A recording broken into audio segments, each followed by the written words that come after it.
अमरावतीत सौर ऊर्जा क्षेत्राशी संबंधित व्यावसायिक आणि ग्राहकांनी एकत्रित येत महावितरणाच्या धोरणाविरोधात जोरदार मोर्चा काढलाय।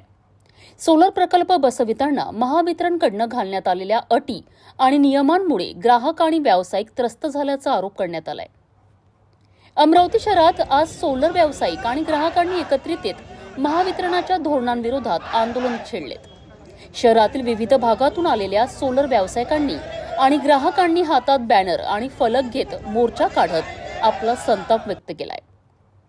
मोर्चेकऱ्यांचा आरोप आहे की सौर ऊर्जा प्रकल्प बसविताना महावितरणकडून अनेक अटी घालविण्यात येत आहे। विशेषतः ग्राहकांनी आपल्या घरावर किती क्षमतेचे सौर ऊर्जा प्रकल्प बसवावेत यावर महावितरणकडून बंधने घालण्यात येत आहेत। व्यावसायिकांचे म्हणणे आहे की या नियमांमुळे सोलर प्रकल्प बसविण्याची प्रक्रिया अधिक गुंतागुंतीची होत असून ग्राहकांनाही अडचणींचा सामना करावा लागतोय। परिणामी सौर ऊर्जेचा प्रसार होण्याऐवजी त्याला अडथळे निर्माण होत असल्याचा आरोप करण्यात आलाय। मोर्चेकरी शहरातील विविध मार्गांवरनं घोषणाबाजी करत विद्युत भवन समोर जमा झालेत। यावेळी महावितरणाच्या धोरणांचा निषेध करत आंदोलनकर्त्यांनी जोरदार घोषणाबाजी केली। सोलर ऊर्जा ही पर्यावरणपूरक आणि भविष्यासाठी अत्यंत महत्त्वाची असल्यामुळे सरकार आणि महावितरणने या क्षेत्रातील अडचणी दूर करून नियम सुलभ करावेत अशी मागणी आंदोलनकर्त्यांनी केली आहे। दरम्यान या आंदोलनानंतर महावितरण प्रशासन या मागण्यांवर काय भूमिका घेते हे पाहणे महत्त्वाचे ठरणार आहे। मला सांगा, का तुम्ही मोर्चा काढला सोलर असोसिएशन वाल्यांनी? नाही, हा मोर्चा सोलर असोसिएशनचा नाही। मी पुन्हा तुम्हाला तेच सांगतोय, हा मोर्चा जनसामान्य ग्राहकांसाठी आहे। सोलर आम्ही व्यवसायी आहोत, पण जनसामान्य लोकांचा सोलर लावण्याचा अधिकार महावितरणच्या नवीन नियमाप्रमाणे, त्याला नियमही म्हणता येणार नाही, ही हुकुमशाही आहे। नियम असता तर तू कुठेतरी MERC, CERC, central electricity regulatory commission, Maharashtra electricity regulatory commission, कुठंतरी नोटिफिकेशन, कुठंतरी सर्क्युलर असतं। सर्क्युलर नाही, काही नाही। 13 फेब्रुवारीला सकाळी उठलो आणि एक नवीन बॉम्ब पडला। त्या बॉम्बमध्ये असं लक्षात आलं की जे अपारंपरिक ऊर्जेचे इलेक्ट्रिसिटी युनिट्स जे आपण आपल्या घरावरती सोलर लावलेले आहेत, त्या सोलर जे जमा युनिट्स आहेत त्याच्यावरती आम्हाला पेनल्टी लावून आली आहे। म्हणजे घरावरती सोलर कोणी लावला? कस्टमरनी। पैसे कोणाचे? कस्टमरचे।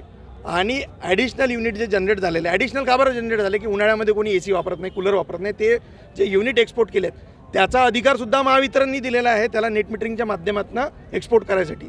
त्या युनिटवरती 10 रुपये ते 20 रुपये अशा म्हणजे काय म्हणता येईल की यांची 20 तरी 8 रुपयांनी विकतात, आमचे युनिट 10 रुपयांनी पेनल्टी मारून आम्हाला दिलेले आहेत। तो अधिकार यांना नाही आणि त्याच्यामुळे बिलामध्ये जो युनिट वाढून आलेले आहेत आणि ते पैसे भरायसाठी महावितरण कस्टमरला फोर्स करतो आहे। अन्यथा जे स्मार्ट मीटर आज कस्टमरच्या घरावरती लागलेले आहेत त्यांनी ऑटो कट ऑफ होऊन जातं।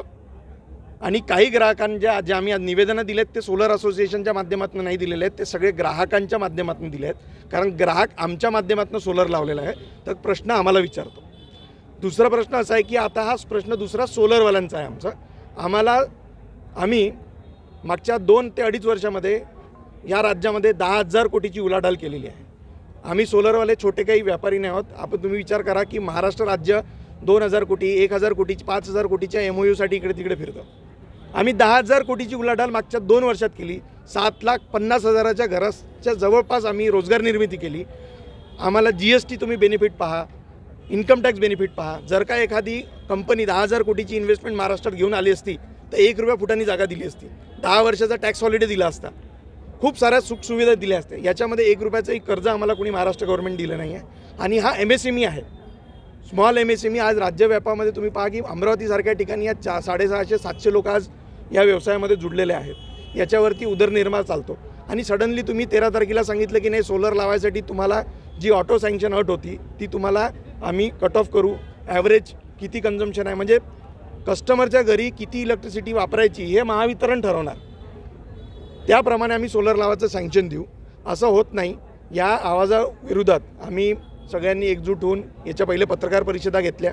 ही आमची शेवटची स्टेप नाही आहे किंवा मधातली नाही आहे किंवा पहिली नाही आहे। याच्या पहिले आम्ही पत्रकार परिषदा घेतल्या, त्या माध्यमातून 25 फेब्रुवारीला आम्हाला महावितरणनी HSBCला बोलवलं, तिथं आम्ही आमच्या मागण्या मांडल्या, पण तिथेही आम्हाला समाधानकारक उत्तर मिळालं नाही। त्याच्यानंतर आत्तापर्यंत आम्ही वाट पाहिली की जे काही करेक्शन्स होतील, जे तिथे आम्हाला आश्वासन देण्यात आलं होतं ते देण्यात आलेलं आश्वासन पण पूर्ण झालं नाही। म्हणून डिस्ट्रिक्ट लेवलला, हा फक्त अमरावतीचा विषय नाही, महाराष्ट्रातल्या प्रत्येक डिस्ट्रिक्टमध्ये एसींना जाऊन भेटण्याची परंपरा आता सुरू आहे. आमचं निवेदन आम्ही फिजिकल लेवलला देतो आहे.